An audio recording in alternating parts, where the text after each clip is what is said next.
Alrighty, and welcome back to round 2 of coverage here. We have Mustache Magic versus Ader for our next match. I'm joined now by Michael Kletz and Rude in game. Hey everybody.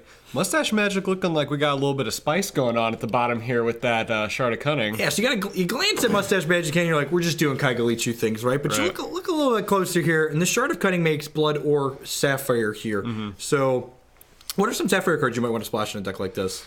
So I know sometimes in the grindier matchups, like against, you don't really see Diamond Sapphire control too much anymore, but like Mad Robomancer is something I've seen splashed in Kagu a non-zero amount of times, but I don't know if that's quite where the meta is at the moment. Maybe he's got like some verdicts out of the reserves for Turbo PA. Maybe Runebind perhaps. We could also see other reasonable Underworld troops, like maybe a Tribunal Magistrate or something like that to enable your Underworld Crusader. Absolutely. On Ader side of the table here, we have what looks to be the Diamond Ruby Ardent aggressive deck here. So let's head on into to start off our game here with that beautiful animated art, Hero of Legend. We do have the animated Hero Legend. What is this from? It's from one of the collector sets. Okay, like sweet. Yeah. You can see, and we have down here on Mustache Magic side of the table the animated light devotive sleeves from the Kismet drafts that are going on right now. Those aren't the Zakir sleeves from Frostring Arena. So we are officially out of cosmetic spice. Officially. Ooh, we picked up an AA. All right, there we go. AA Heart of Embers here. Okay, just I was getting worried. All right, so maybe we'll see if we Rylant. That's a good one that we didn't think of. That is a very powerful card. We saw this in Line Killer's match versus Jadim last round. Right. So yeah, if he's able to keep stabilized until turn 6 here, and able to get that Rylanth on turn 5, it's gonna be very good against these mid-range creature decks or troop decks that don't really have a good way to deal with. Don't have a good deal with big troops that can't burn out. You can see Ader picked up the very important third resource here. They were going to be in danger of missing, so they've hit that. We have Righteous Outlawed too. Pretty much whatever they're running out here is likely meaning a strangle, right? Like the double blood passed, this is dying in some way. Correct. Yeah, he had no reason to get the wild threshold there, so.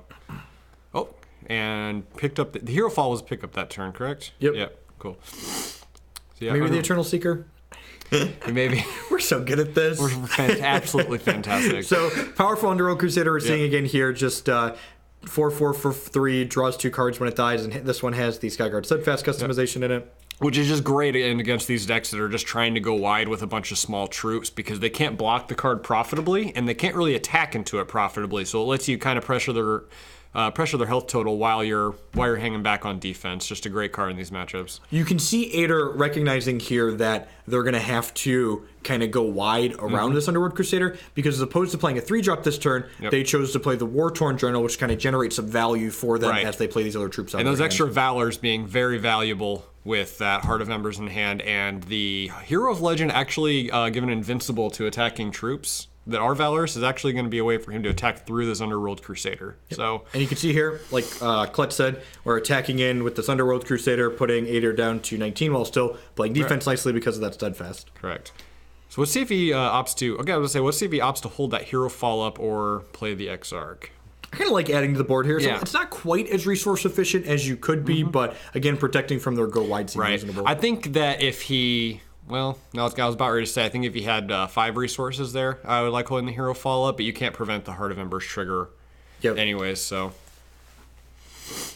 We have Llama Herder come down here, and you see the War-Torn General trigger, make a Valor. Probably see William Rowan as well. Trigger, make another Valor. Cool.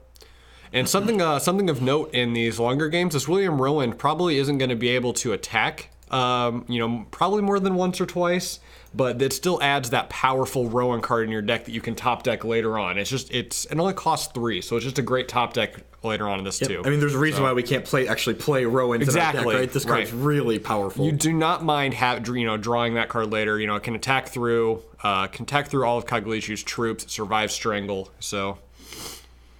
Underworld Crusader here, go ahead and get in. Even if Ader wants to run the double block here, the Hero Fall would just blow them out. Right.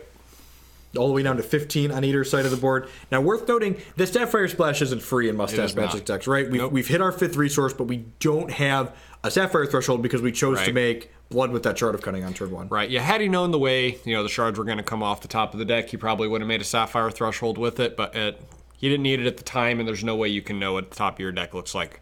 when you're not playing Sapphire. So... we see the very powerful Moonrise Elder get added to the beautiful alternate art powerful Moonrise Elder here. Yeah, that major ruby gem for galvanization that adds charges, really making Haraza a player in the metagame. She hasn't really seen much play at all up until that gem came out, so... We see Heart of Embers come down here. So Heart of Embers, in addition to making a Valor when it comes out, whenever a Valor gets played, it gets to deal 3 damage to something. So probably going to see a Valor get played out and shoot down this Exarch of the Egg. But we'll be very surprised if this doesn't eat this Hero Fall out of. I think that's targeting the William Rowan, the Valor. Yep. So that actually lets him attack with 2 troops this turn because he's able to. He would have been able to. He would have been able to make the Llama Herder a 5/5 also, but now he's going to have 1 less body. So he can still offer. Well, remember, if you activate the Llama Herder, that would give him a chance to Hero Fall before you get to shoot. Correct. Yeah, no, his sequencing was correct because you want to the Valor trigger is much more important than the Llama Herder. But see a 6 resource come off the top here for Mustache Magic, which does enable the Yazucan this turn. Can you attack with the Crusader here? I feel like you don't, right? Do you like, so going back to that last turn, do you like offering the trade with the Llama Herder? He could have made it a 4/4 and attacked. Which I feel like that leaves you kind of vulnerable on the backswing here. Yeah, I like, so we want to trade here, I think, which seems okay. So we get to go ahead and take that off and draw our 2 cards. Oh, come on, Brick Rabbit. I got that. I got the brick buddy. Card. All right, so the Rancors. So the Crusader, after drawing 2 cards, is going to get Rancor right back into play and threaten to draw even more cards here. You can just see as these games get into the mid game, these Kaigalichu decks just bury these Ardent decks. Right. Yep. Yeah, they play the deck is just full of like very efficient cards low on the curve, and they more or less just jump from 3 to 6. Yep. That having the Rylanth at 5 isn't very stock in these decks, but normally I don't think they play too many 5 drops, right? Yeah, definitely. And like we can see kind of the advantage of like splashing this third shard now and filling out that missing piece on your curve. Yeah, having access to these lethal troops, this efficient spot removal in form of Strangle, it's just great with these Rylanths. You can very easy way to just wipe an entire board. And you can see Mustache Magic here choosing to block here, and I really like this block. That is a spicy one. Every day we hustle. But it's important to note that the Burning Banner has a cost of 4, so this Crusader's going to come down and get rid of the 2 most important cards on the table, most likely here. Eternal Seeker. What did I say? He said Crusader. Yeah, well, that one, they're basically the same thing. The big giant scary robot in the sky comes on down and gobbles up the 4 costs. They look so much alike. So yeah, it's I can't really imagine anything out of this Ardent deck here that can pick up the game. He's behind on board. He's behind on life total. He's not going to have a relevant champion activation for a while. Kagulichu here on the bottom here has got more cards in hand. Even though we can't play 2 of them. No, come on. No. Did I ever tell you the first bash I played against Mustache Magic and we were playing on winning him for top 8? Yeah. And he missed on 3 Cottontail Explorers in a row. So he was my horse. I almost. If anyone is going to brick on a Cottontail Explorer, it's Mustache Magic for you. He's got your back. That's it. Yep.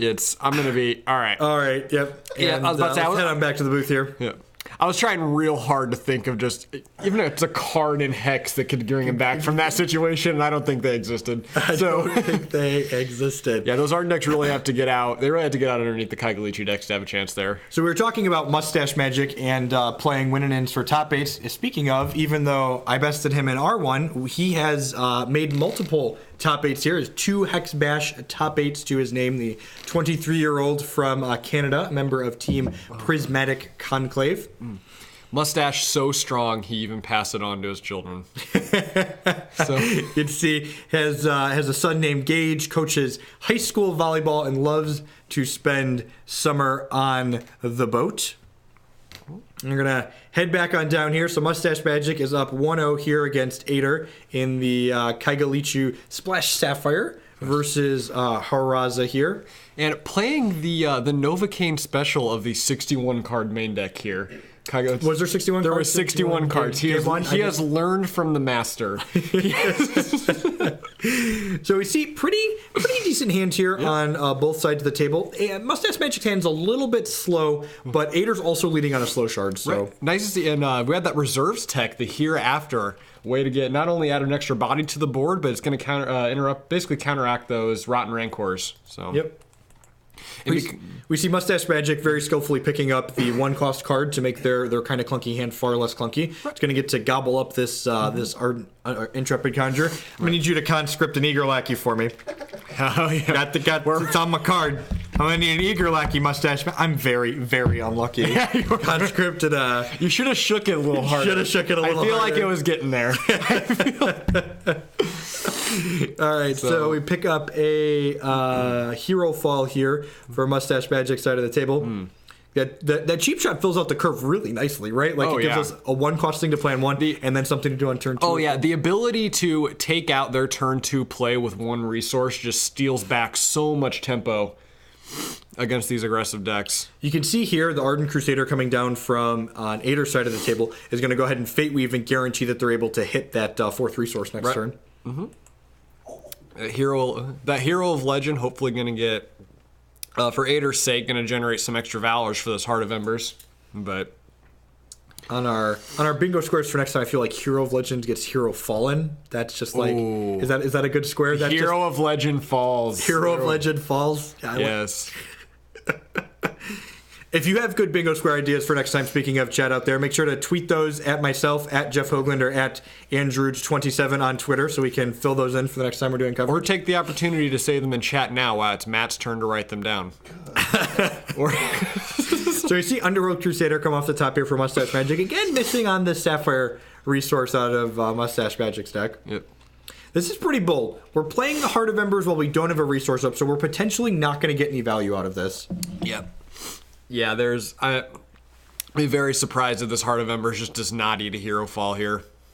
It's not the most resource efficient play he has because he would like to go Exarch into Acolyte here just to make sure he uses all of his resources, but you can't let that Heart of Embers sit on the table. Guaranteeing the only 2 copies of Heart of Embers in Ader's deck post board here. I'd expect they have all 4 in the main deck, but reserving some out's not completely unreasonable, especially in the face of Hero Fall. Well, I mean, if you're going to have him in your starting hand both games, there's really not a reason to play the full 4. So see, Crusader's trade here. Underworld Crusader showing off how it is just a little bit more powerful than Ardent Crusader. Right. Get to draw a card as opposed to just making 2 bodies. See Gemborn Prowler enter the hand for Mustache Magic here. Yeah, that would have been definitely would have preferred to eat that Ardent Crusader with that and to make sure he doesn't get that Death Cry trigger. But yeah, going back to what you said, just Underworld Crusader just historically being the more powerful Crusader here. The 2 cards, the Phantoms aren't worth a card most of the time. So. Correct, yep. They're only good if you're able to use them to apply that extra pressure you need to win the game. Yep. And in this case, Mustache Magic has so much health still that they're really not going to do that. Right. And the Ardent Crusader really... It shined a lot when we had more sweepers in the format. Okay. So like back when we had Extinction, it was nice where you could have guaranteed follow-up pressure. Yeah. If you went turn 3 Crusader, if they followed up with a turn 4 Extinction, you're at least guaranteed to be able to get in combat next turn. But you see the Deathless Devoted here, conscripted off the cheap shot, able to have a 1-shot revert for the Phantom. Conscript a rare. That's an uncommon, sir. Oh, there's a rare though. We made the. We did. We missed Conscript Rare. Do I have a Conscript Rare? I do. I'll tell you. The chat was like, "There's one on there," but I didn't want to tell you. All right, Conscript Rare or Legendary? I only have 1 bingo score. This isn't even fair. Well, better lucky than good. I'm sitting pretty with 3 here. All right. Oh, yeah, here doesn't. I should have known this card was going to be unlucky. It has your name on it. Yep, you're not wrong. So I see the Phantoms get in here, and again, like Ader's going to get to play out to the board here, but like he's kind of behind on board, and okay, we're not committing the Hero of Legend because we don't want to get blown out by Rotten Rancor. Right, and Mustache Magic very cleverly playing around the Hereafter by not drawing Rotten Rancor, so it's the card's just sitting in Ader's hand. And this is why, like, the Kagu deck is so powerful and difficult to hate out, because, like, even these specific cards, like Hereafter, sometimes you just don't draw your crit cards. Right, and there's not this, like, it's just kind of a mush of good stuff. You can't, it's really hard to hate out a mush of good stuff because it doesn't have a linear game plan. There's no... Yep. And this Hereafter, like, is kind of embarrassing if you're not interrupting Rottenwrecker, right? Just, like, getting a 1/1 for 1 is just, like, not a constructed playable card. Correct.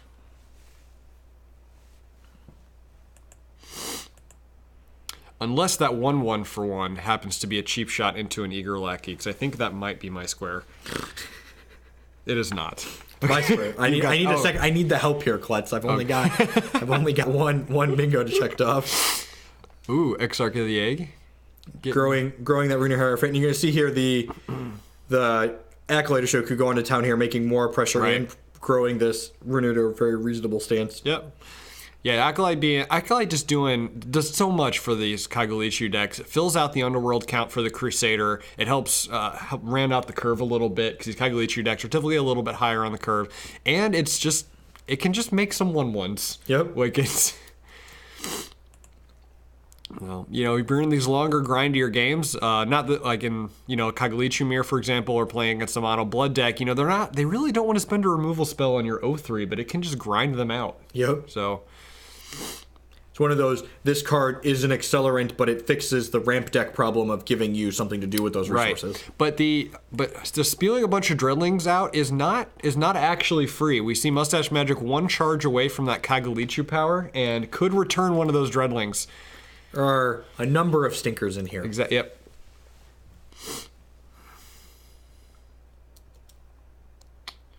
Okay, have we seen any? Oh, we've got we're running. Ooh. You think this Crusader's about to get hustled? I think so. Skillfully got the hero fall back. Yep, I was saying, at first I thought it was the Rotten Oh, we have the Gemborn Prowler. We're not going to hustle that. No, that's unfortunate. So the Mustache Magic showing that the Kagu deck is good even without the Sapphire cards, right? Just correct. like... Did we have the Rhineland? Did that actually hit the table last game? It did not. It did not. So we have Ader over here just thinking. Jed's getting beat down by Kagu. Just like, why are there Shard of Cuttings in my opponent's deck? Yeah, Kagu just needs the handicap sometimes. Using this Hereafter aggressively here on a Eternal Seeker. Yep, you're getting that. The 1/1's not irrelevant, and just kind of getting it out preemptively. Okay, and we hit the 7th shard here, so that means we're going to hit our champion power and get 4 in the air, but we're losing this race on the ground pretty badly. We are. Here, it's worth noting that Ader does get rewarded for doing that Hereafter on the end step there, because then he does get to attack with it. Well, I guess it had speed. I was about to say, we'll get attack with it with 2 power, but Burning Banner just being really good, taking care of that for him. We're running double Death Cry in that Ruiner, correct? Yes, sir. Oh. And this is all but done at this point. Yep, I think we're back to the no card and Hex wins this game for him. Board state, I think. Yeah, I think at this point, if Ader could stack both players' decks, they would likely still lose from here. Go ahead and realize that and pack it. They're actually just set on board with the Strangle, right? Yeah, with that Strangle, it was just game. All right, and then stay tuned. We'll be back with some round 3 coverage in a little bit here, folks. Don't go anywhere.